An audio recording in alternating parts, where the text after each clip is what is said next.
बच्चों, आज हम लोग भूगोल विषय के पाठ 3 भूगोलक मानचित्र तुलना और क्षेत्र भ्रमण के बारे में अध्ययन करेंगे। सर्वप्रथम हम ये मानचित्र कुछ चित्रों का निरीक्षण करेंगे, तत्पश्चात प्रश्नों का उत्तर देंगे। अभी आप लोग ध्यान से देखिए। ये संसार का मानचित्र है, ये संसार का मानचित्र है, ये भारत का मानचित्र है और ये भूगोलक है। अब इन मानचित्रों का निरीक्षण करना है आपको और प्रश्नों का उत्तर देना है। सर्वप्रथम ये संसार का मानचित्र आपके सामने है, दूसरा ये भारत का मानचित्र है और तीसरा भूगोलक का। इनका आप सूक्ष्म रूप से अध्ययन करिए और प्रश्नों का उत्तर दीजिए। सर्वप्रथम कौन सा साधन समतल है? कौन सा साधन समतल है?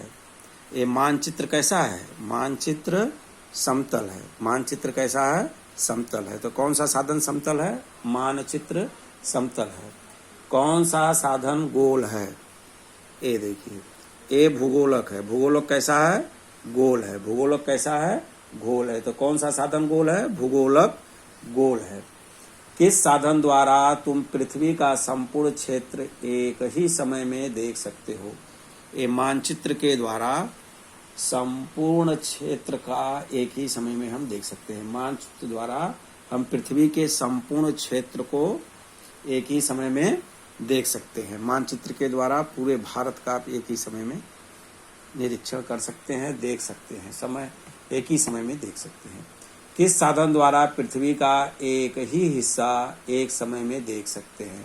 भूगोलक साधन द्वारा पृथ्वी का एक ही हिस्सा एक समय में हम देख सकते हैं। भूगोलक का देखो ये आधा भाग बना हुआ है, जिस भाग पर आप रहे उस भाग को आप एक समय में देख सकते हैं। इनमें से किस साधन का उपयोग विशिष्ट प्रदेश जैसे देश, राज्य के विस्तृत अध्ययन के लिए कर सकते हैं? इनमें मानचित्र का है। ये मानचित्र है, ये मानचित्र के द्वारा हम इसका विशिष्ट प्रदेश के विस्तृत अध्ययन के लिए कर सकते हैं। इनमें से मानचित्र का उपयोग विशिष्ट प्रदेश के विस्तृत अध्ययन के लिए हम कर सकते हैं।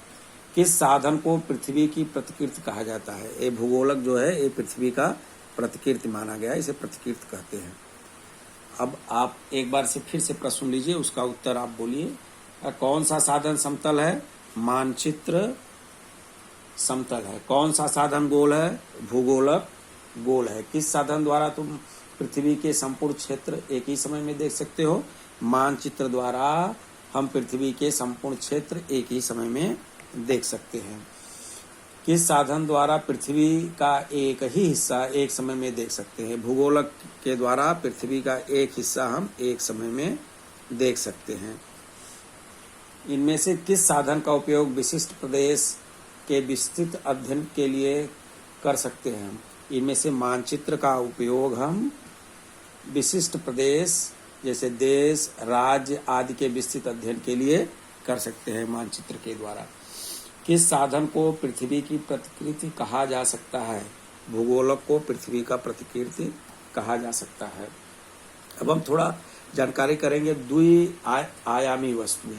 द्विआयामी वस्तुएं क्या होती हैं?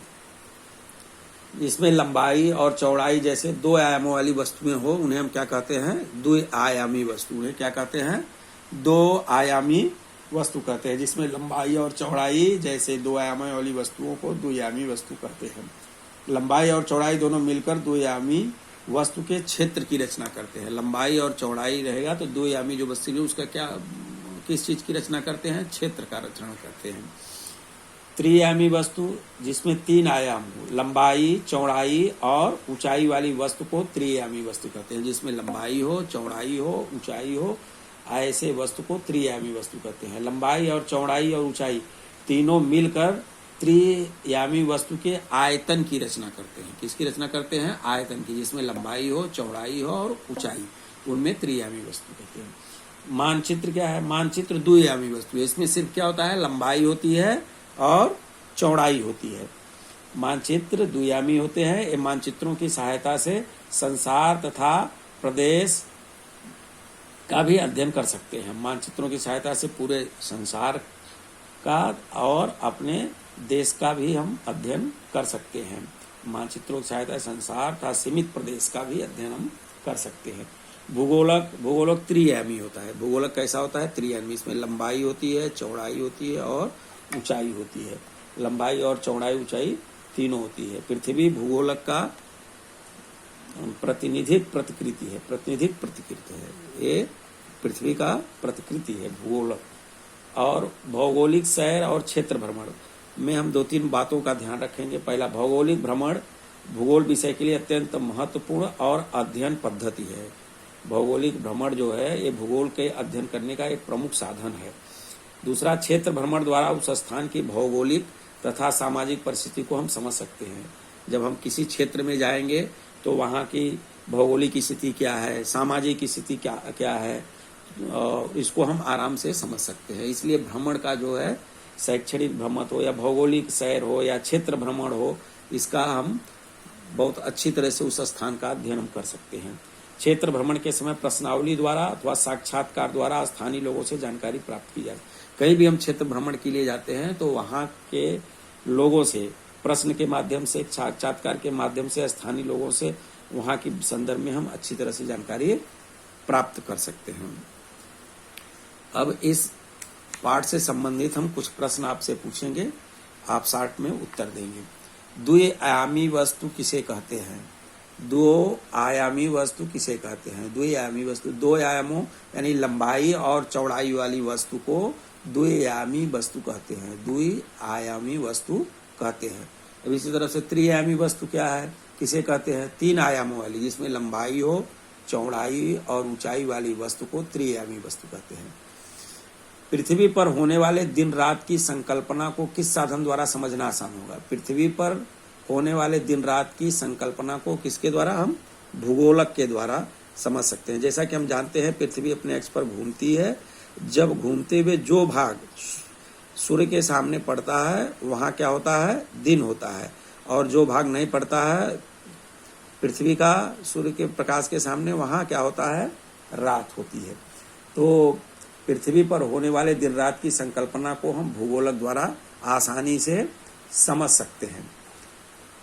आपके गांव शहर दिखाने के लिए कौन सा साधन उपयुक्त होगा? आपका तुम्हारा गांव हो, शहर दिखाने कौन सा? हमारा गांव शहर दिखाने के लिए मानचित्र नामक साधन सबसे उपयुक्त है। इस मानचित्र के माध्यम से हम अपनी जानकारी कर सकते हैं कि मेरा गांव कहाँ है, जिला कहाँ है, राज्य कहाँ पे है, देश कहाँ पे है।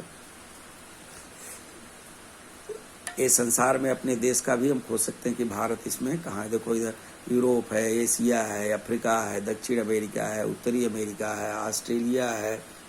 इसी तरह से भारत में हम अपने राज्यों का कि उत्तर प्रदेश कहाँ है, महाराष्ट्र कहाँ है, कर्नाटक कहाँ है, दिल्ली कहाँ पे है, इस मानचित्र के माध्यम से हम जानकारी कर सकते हैं। एक स्थान से दूसरे स्थान तक आसानी से ले जा सकेंगे ऐसा कौन सा साधन है? एक स्थान से दूसरे स्थान तक आसानी से ले जा सकते हैं ऐसा साधन सिर्फ कौन सा है? मानचित्र है। ये मानचित्र के द्वारा हम कहीं की भी स्थिति को देख सकते हैं, जानकारी कर सकते हैं। Thank you. आप इस प्रश्नों के उत्तर को लिखो। Okay, thank you.